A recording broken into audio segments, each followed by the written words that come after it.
오늘은 우리 딸아이가 저에게 질문하는 첫 번째 질문인 consciousness, 의식에 대한 이야기를 묻더군요. 거기다가 더 발전돼서 expansion of consciousness가 되면 의식의 확장이라고 얘기를 하게 되는데, 제가 생각하고 있는 것을 여러분들한테 말씀을 드리는 것보다 제 속에서 실제적으로 체득된 것을 여러분한테 이야기를 하는 것이 오히려 제 자신이 아는 척, 이런 척 하는 위선을 떨기가 싫고, 저는 더구나 목회자의 입장이다 보니까 여러분들에게 잘못된 가르침을 주기가 정말로 싫습니다. 이런 면에 있어서 의식이란 무엇인가를 출발해서 의식의 확장 정도까지 딸의 물음에 대해 대답을 해보면, 솔직히 말씀을 드려서 이 의식과 관련되어 있는 이 문제는 목회자인 저로서는 성경에 의해서 그 답을 추구하기에는, 저는 성경으로 인해서 이 의식에 대한 해답을 추구한다? 저는 그렇게 인풋을 넣어본 적이 없습니다. 그래서 저는 마음에 관한 한은 아주 정교하게 2500년 전에 이미 완성을 시켜놓은 불교 쪽에서 이 의식에 대한 이야기를 할 수밖에 없습니다. 즉, 불교에서의 의식은 그 의식 속에 육처라는 게 있죠. 즉, 오처를 먼저 얘기를 한다면 안, 이, 비, 설, 신, 그 다음에 있는 의가 합쳐 육처, 육경, 오처 이렇게 얘기를 합니다.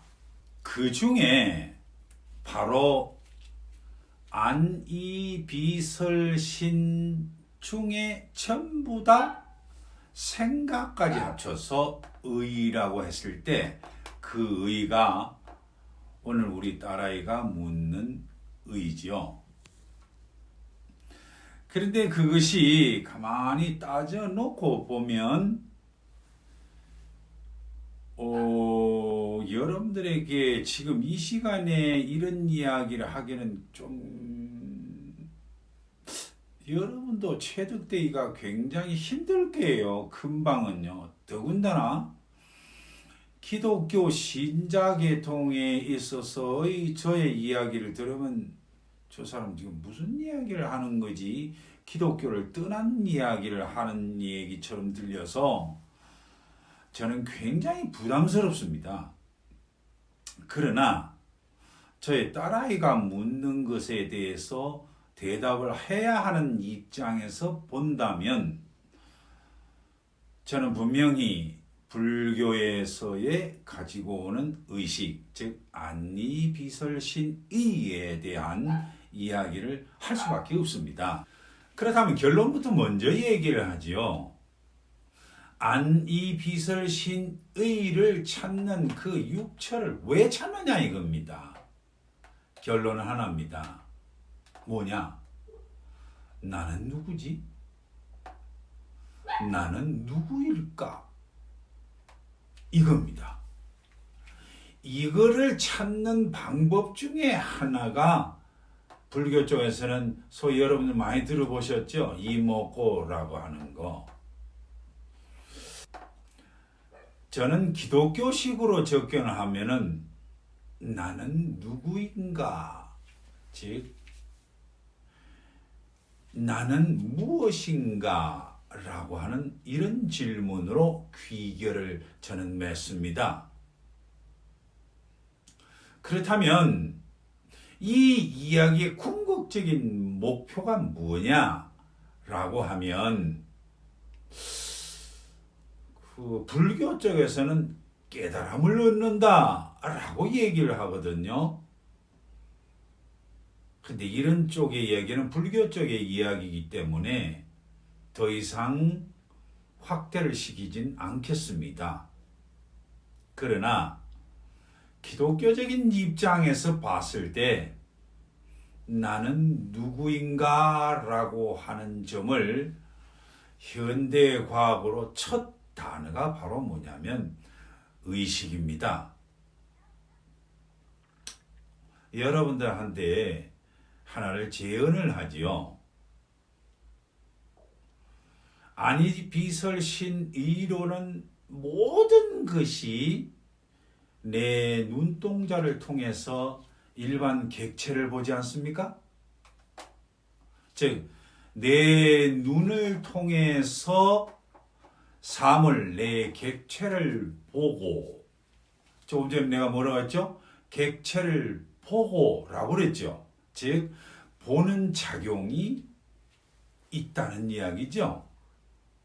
그런데 내 눈을 통해 보고라고 했을 때 그 판단을 내리는 게 있죠. 저거는 사람인데? 저거는 휴대폰인데? 저거는 건물인데? 이와 같이 판단 내리는 것이 있죠.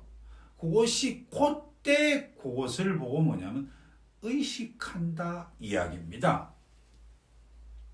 그런데 여기서 한 걸음을 더 깊이 들어가면 문제는 그 의식하는 자를 보는 자가 있다는 이야기입니다. 여기까지 여러분들이 안 들어가 봤죠?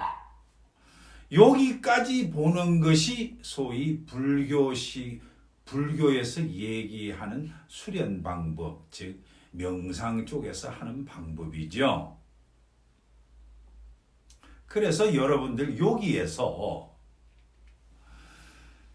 내가 안이비설신이 즉 눈으로 보고 귀로 듣고 코로 냄새 맡고 혀로 맛을 보며 내 몸으로 촉감을 일으키는 이 모든 정보를 어떻게 취합 분석하는 데가 있죠.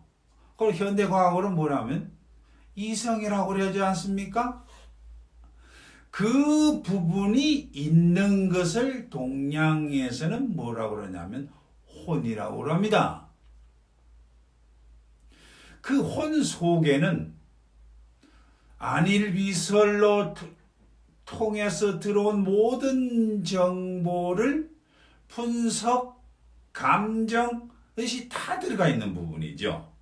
그래서 그게 크게 나누면 감정과 생각 이렇게 나누어집니다.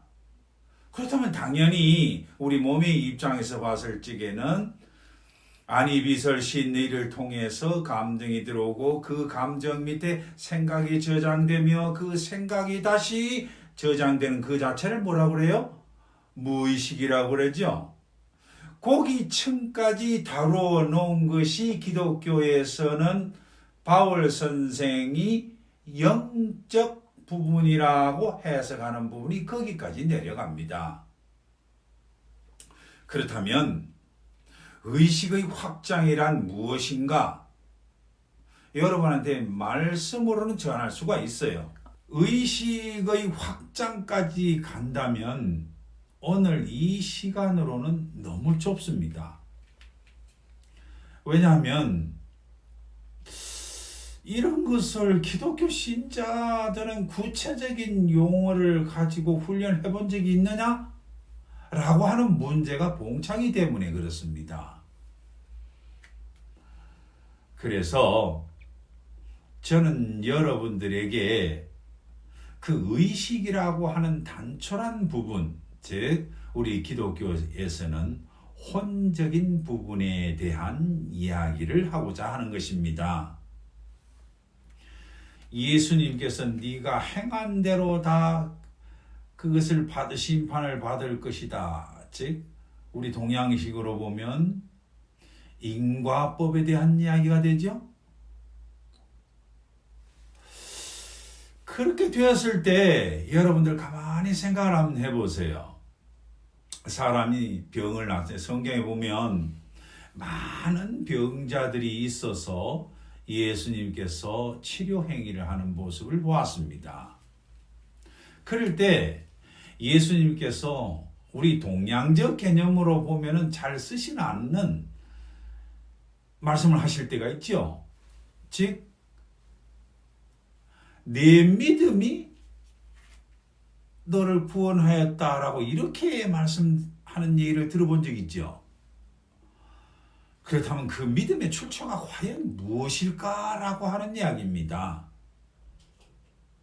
그 믿음의 출처는 바로 뭐냐면 우리 이성적으로 해석이 되지 않는 그 밑에 부분, 즉 내가 숨쉬고 호흡하고 활동하고 살아있고 라고 하는 그 근본 원인이 있다는 이야기가 되겠죠? 그 근본 원인이 우리는 성령, 즉 영에 의해서 우리는 산다. 그것이 바울 선생님께서 얘기한 적이 있었잖아요. 그러므로 그 영은 누구나 다 가지고 있는데 잘 의식을 못합니다. 이게 너무 이 얘기가 깊은 얘기로 들어가니까 여러분도 잘 못 알아들었잖아요. 그렇다면 여러분들이 잘 알아들을 수 있는, 즉 여러분이나 나나 잘 알아들을 수 있는 아주 객관적인 이야기가 있습니다. 다른 사람은요, 제가 무슨 생각을 하는지, 무슨 짓을 하고 있는지, 뭐 어떤 느낌이 드는지 이거 모르잖아요. 그런데 내가 무슨 말을 했는지, 무슨 생각을 하고 있는지, 무슨 느낌을 가지고 있는지 정확하게 아는 사람이 있어요. 그게 누군지 아세요, 여러분들? 바로 자기 자신입니다. 바로 자기 자신. 속일 수가 없는 거죠. 바로 자기 자신은 안다. 그 말이 성경 속에 보면 뭐라고 하냐면 하나님께서는 안다. 즉 내 속에 깊이 자리 잡고 있는 하나님의 영성, 씨앗, 영은 알고 있다. 그 말입니다. 제가 너무 딴 데로 갔나요? 이 얘기는 consciousness, 의식이라고 출발을 해놓고는 결론은 spirit, 영으로 끝나니까 좀 이상하죠. 어쩔 수 없습니다. 저는 기독교 신자이기 때문에 기독교 신자가 알아들을 수 있는 그러한 내용, 그러한 수단, 그러한 방법, 이렇게밖에는 얘기할 수밖에 없습니다. 자, 오늘의 결론은 이 의식에 대한 이야기를 개념적으로 가면 인터넷을 찾아보면 무궁무진하게 나와 있습니다. 그런데 자기가 이해할 수 있는 결론을 글자로 써보라고 하면 다 못 씁니다. 저도 의식이라는 것을 말로 한번 해봐 라고 하면 글쎄요, 불교적인 방법밖에는, 불교에서 얘기하는 방법 이외에는 얘기할 뚜렷한 방법이 없어요. 좀 답답하지만 여기까지 하겠습니다. 샬롬.